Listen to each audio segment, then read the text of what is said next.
Today I'm going to show a strategy on how to approach certain types of exponential equations. So in particular, an exponential equation may be something like this: 2 to the x equals 9. And a lot of times these can be kind of hard questions. In fact, you need certain tools that outside of our typical algebra to work these.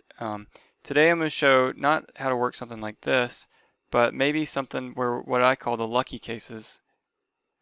And the lucky cases are the like bases. So what I mean for that is, so if we said 2 to the x equals 8, I can solve this one because I recognize that 8 is actually 2 cubed. And since I have like bases, then I know that I would need x to be 3 in order for 2 to the x power to be 8. Now the idea behind this can be summarized like this. If you have, so let's say, well, let's not even say if. Let's just say b to the x equals b to the y. That's true, well, we'll say if and only if x equals y. So if you can get like bases, these things are pretty simple. And I'm going to show several examples of this, and hopefully it makes sense. And if you have any questions, of course, let me know. So for our first example, let's say, how about 25 to the x power equals 125. Now your strategy is you have to figure out what is my common base.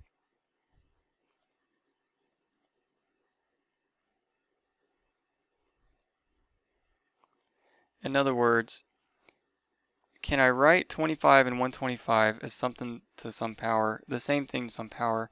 And hopefully this one's not too bad. We can think of, okay, I know 25 is 5 squared, so I have 5 squared to the x power. And 125, you may not know, but you know now, is 5 cubed. Okay, now, anytime I have exponents multiply or raised to powers like this, that's the same as multiplying your exponents. That's 5 to 2x equals 5 to thirds. And now from this point on, I can drop my bases and just concentrate on the exponents. I need 2x equal 3, which means that x equals 3 halves. Divide both sides by 2. And so there's my solution.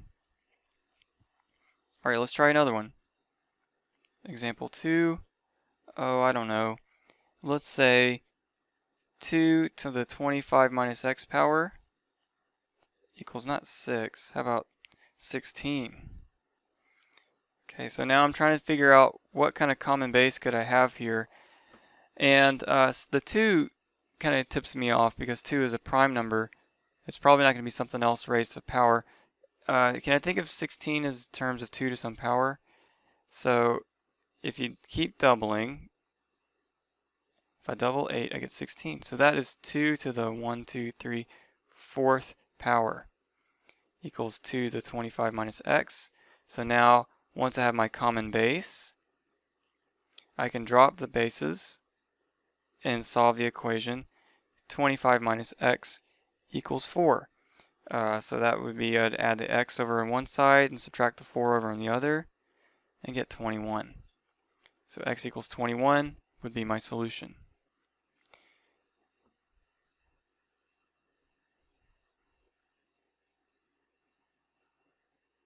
Now in both of these examples, we ended up with linear equations, which is very common in these, but they don't have to be linear. So for example, let's do example 3. Let's say 36 to the x squared power equals 6. Ooh, okay, so now I got to get a common base. I know that 36 is 6 squared, so maybe that's what we should do. That's 6 squared to the x squared power equals 6 to the first power, right?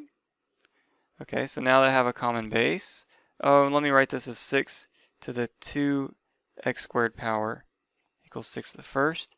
Now that I have a common base, I can drop my powers. I get 2x squared equals 1, which is not linear. That's okay, it's a pretty simple quadratic. I get x squared equals 1 half. And taking the square root of both sides, I end up with x equals, don't forget, when you take the square root, it's a plus or minus the square root of 1 half. And depending on what class you're in, you may want to rationalize that, which would mean you multiply by root 2 over root 2 and end up with plus or minus the square root of root 2 over root 2 squared, which is 2. So depending on your teacher, you might take either one of those as a correct solution. Alright, let's look at a couple more examples. Example 4. This time I want to say 11 to the x cubed equals 1. Ooh, so I have a cube. But that's not the tricky part here. The tricky part is identifying what the correct base is. Now, can I write 11 as 1 to some power? Definitely not. But I can write 1 as 11 to the 0th power. So now that I have my common base, I can drop the exponents and end up with the equation x cubed equals 0. Taking the cube root of both sides, I end up with x equals 0. So there's my solution. Alright, let's try another one. How about this time 2/3, oh no, we got fractions, the x minus 3 equals 27/8 to the 4 minus x power. Okay, this one is a little bit trickier. So what I need to think of, I have a 2 and a 3 here. Can I write 27 and 8 in terms of 2's and 3's? And after you play around with it for a little bit, you might think about, okay, I know 27 is 3 cubed, and I know that 8 is 2 cubed. And I can take that out to say that's 3 halves cubed, and all of that to the 4 minus x power. That's still not the common base, right? Because I had 2/3 and 3 halves. But I know, oh, and I left out my powers here. These are x minus 3. I have 2/3 to the x minus 3 power.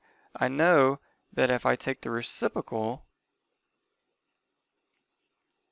of 3 halves, I get 2/3, and the reciprocal is the -1 power. So I have 2/3 to the -1 power cubed raised to the 4 minus x power. And if you're trying to think of the rule here, a to the b power is the same thing as 1 over a to the -b power. So reciprocals just make the exponent negative. Alright, so let's see if we can clean this up a little bit. That's 2/3 to the x minus 3 equals 2/3, and I just need to multiply all this out. That gives me -3 times 4 minus x. So that's going to be, well, we can go ahead and drop our bases right now. That's x minus 3 equals -3 times 4 minus x. And this is a linear equation. That's x minus 3 equals -12 plus 3x. So I subtract this x over, I end up with 2x. And I add the 12 over to this side. So 12 minus 3 gives me 9. And so my x is 9 halves. And there's my solution. For this last example, we want to look at something like this. E to the x squared power equals the cube root of e. Now these e questions throw people off for some reason, but they're actually very simple because we don't have to think about what our base is. It's given to us. I know for sure my base is e. So all I have to do is write both of these as e to some power. So that side is already written as e to some power, e to the x squared. And the cube root, I'm trying to think how that works. So if you have the nth root of x to the n, that's the same thing as saying x to the n divided by m power. Alright, so here I have e to the first power cube rooted. So that's going to be e to the 1/3 power. Now, once I've gotten that part, that was the tricky part, I can drop my bases, and I have x squared equals 1/3. So x equals plus or minus, let me try that again, plus or minus the square root of 1/3. And again, you can rationalize this depending on what class you're in to get root 3 over 3. Alright, I hope these make sense. These are kind of our lucky cases. If you don't have a lucky case, you have to look to something else. and that's where logarithms come in. If you have any questions, let me know in the comments, and I hope this helps, and have a great day.